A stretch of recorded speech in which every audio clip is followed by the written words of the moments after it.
My maths class. आज हम पढ़ेंगे अध्याय 9 सर्व समीकाएं, जिसे इंग्लिश में हम कहते हैं आइडेंटिटीज।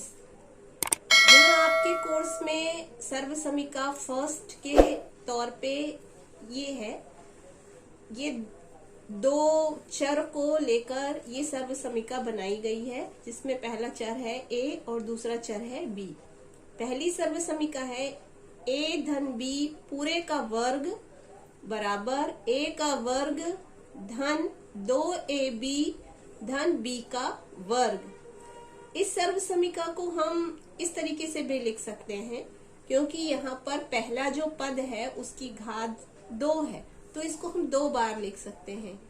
a धन b एक ब्रैकेट में, सेकंड ब्रैकेट में भी a धन b, और राइट साइड को हमने वैसे ही लिखा है। कहने का अर्थ ये है कि पहली जो सर्व समीका है उसको हम इस फॉर्म में भी लिख सकते हैं। दूसरी सर्व समीका है a minus B whole square is equal to a square minus 2ab plus b square, यानी कि a ऋण b पूरे का वर्ग बराबर a का वर्ग ऋण 2ab धन b का वर्ग। इसी को विस्तार करके हम ऐसा भी कर सकते हैं, a ऋण b पूरे का वर्ग है उसको 2 बार हमने अलग अलग ब्रैकेट में लिख लिया। तो ये दोनों जो सर्व समीकाएं हैं एक ही हैं, पर इनको अलग अलग तरीके से हम उपयोग कर सकते हैं अपने सवालों के हल में। तीसरी सर्व समीका है a धन b एक कोष्ठक में, सेकंड कोष्ठक a ऋण b बराबर a का वर्ग ऋण b का वर्ग। तो ये जो तीनों सर्व समीकाएं हैं, इन तीनों सर्व समीकाओं का उपयोग आप बीजीय व्यंजकों के गुणनफल में भी कर सकते हैं और उनके गुणनखंड में भी कर सकते हैं। तो पहला जो चैप्टर है आपका, पहली एक्सरसाइज 9.1, उसमें आपसे कहा गया है कि बीजीय व्यंजकों का गुणनफल सर्व समीका की मदद से ज्ञात कीजिए। ये पहला क्वेश्चन है।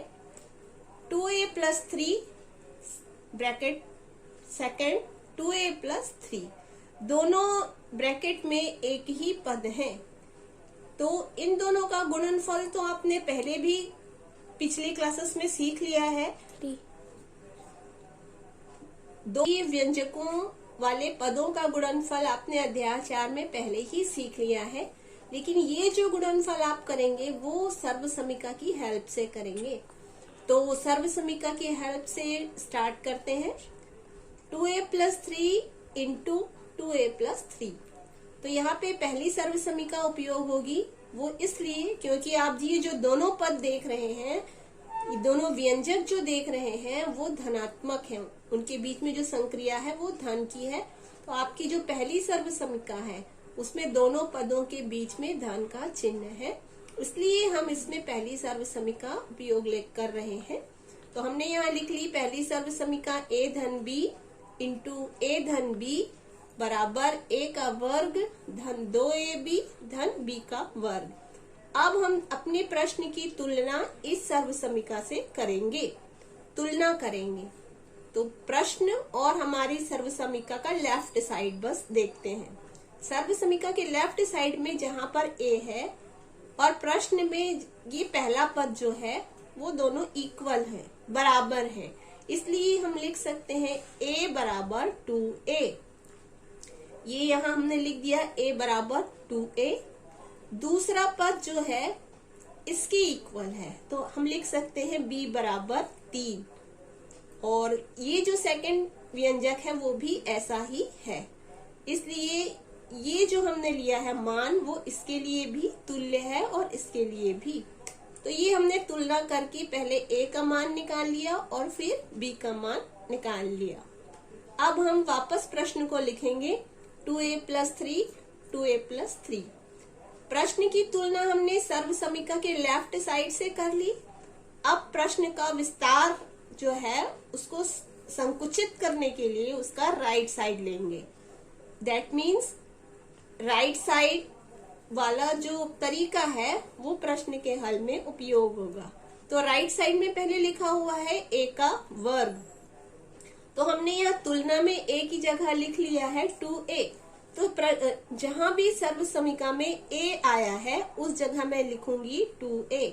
तो a की प्लेस में मैंने लिखा 2a, और ये जो वर्ग है वो ऐसे ही रहेगा। फिर देखिए प्लस का साइन, तो ये मैंने प्लस का साइन लगाया। फिर है 2, वो ऐसे ही लिखा जाएगा।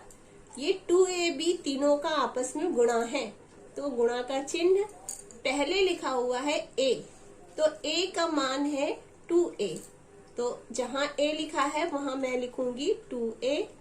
फिर b, देखिए b का मान हमारे पास है 3, तो मैंने यहाँ लिख लिया 3। फिर प्लस का साइन, फिर वापस देखिए b का वर्ग, तो जहां b है वहां मेरी वैल्यू है 3, तो मैं b की जगह पे लिखूंगी 3, और ये जो वर्ग है वो ऐसे ही लिखा जाएगा। अब इसको हल करते हैं। 2 का वर्ग हो जाएगा 4, a का वर्ग, a वर्ग, धन का चिन्ह वापस लगेगा। इन तीनों का आपस में गुणा, तो पहले अचर राशियों का गुणा कर लेते हैं और फिर उसके साइड में चर को लिख देंगे। 2 दूनी 4, 4 तिया 12, और a जो है चर, तो उसको हम ऐसे ही लिखेंगे, अर्थात इन तीनों का जो गुणनफल है वो 12a आएगा। फिर प्लस का साइन, 3 का वर्ग 9, यानी कि 3 गुणित 3, 3 गुणित 3 मतलब 9। ये आपका हल प्राप्त हो गया। 4a का वर्ग धन 12a धन 9, यही आपका गुणनफल है जो आपने सर्व समीका की हेल्प से निकाला है। एक ऐसा ही प्रश्न और देखते हैं। ये क्वेश्चन नंबर 2 है। 2/5m plus 3/4 into 2/5m plus 3/4, 2/5m धन 3/4 गुणित 2/5m धन 3/4। इसमें भी हम पहली सर्व समीका उपयोग करेंगे, क्योंकि दोनों जो व्यंजक हैं उनके जो पद हैं उनके बीच प्लस का साइन है। तो हमने ये पहली सर्व समीका लिख ली। अब प्रश्न की तुलना सर्व समीका के लेफ्ट साइड से, तो a की जगह 2/5m है, तो यहाँ लिख लेंगे a बराबर 2/5m। b की तुलना इससे दूसरे पद से, तो b बराबर 3/4। ये हमने तुलना करके मान निकाल लिया। अब फिर से प्रश्न का यहाँ पे उल्लेख, फिर से प्रश्न लिख लिया मैंने। अब सर्व समीका का जो राइट साइड है उसी के अनुसार प्रश्न को हम हल करेंगे। तो राइट साइड में पहले लिखा है a का वर्ग, तो a की जगह मैं लिखूंगी 2/5m, क्योंकि ये मैंने पहले ही निकाल लिया है। जहां भी a है वहां मुझे 2/5m लिखना है, और जहां भी b है वहां मुझे 3/4 लिखना है। तो a की जगह पहले मैं लिख रही हूँ 2/5m, और ये वर्ग का जो नंबर है वो वैसे ही लिखा रहेगा। फिर लिखूंगी 2 गुणित a की जगह फिर से मुझे यही लिखना होगा 2/5m गुणित b की जगह फिर से लिख दिया जाएगा 3/4। ये दूसरा पद हो गया। फिर प्लस का साइन। अब तीसरे पद में है b का वर्ग, तो b की जगह 3/4 लिखेंगे। 3/4 कोष्टक के अंदर और बाहर वर्ग। अब इसको हल करेंगे, तो ये जो वर्ग है वो सभी के लिए है। ये 2 का भी वर्ग है, m का भी वर्ग है और 5 का भी वर्ग है, तो सभी के साथ ये वर्ग जो है वो बटेगा। 2 का वर्ग होता है 4, तो ये मैंने लिख लिया 4। 5 का वर्ग फिर से 25, और m का वर्ग तो m वर्ग ही कहलाएगा। यहाँ पर इन तीनों पदों का मुझे गुणा करना है, तो अंश, सभी अंश का गुणा एक साथ और सभी हरों का गुणा एक साथ। तो मैं अंश का गुणा करती हूँ। 2 दूनी 4, 4 तिया 12m, ऊपर में यानी कि अंश की जगह पे आएगा 12m बटे 5 गुणी 4 हर है, तो 5 और 4 का गुणा होगा तो वो होगा 20।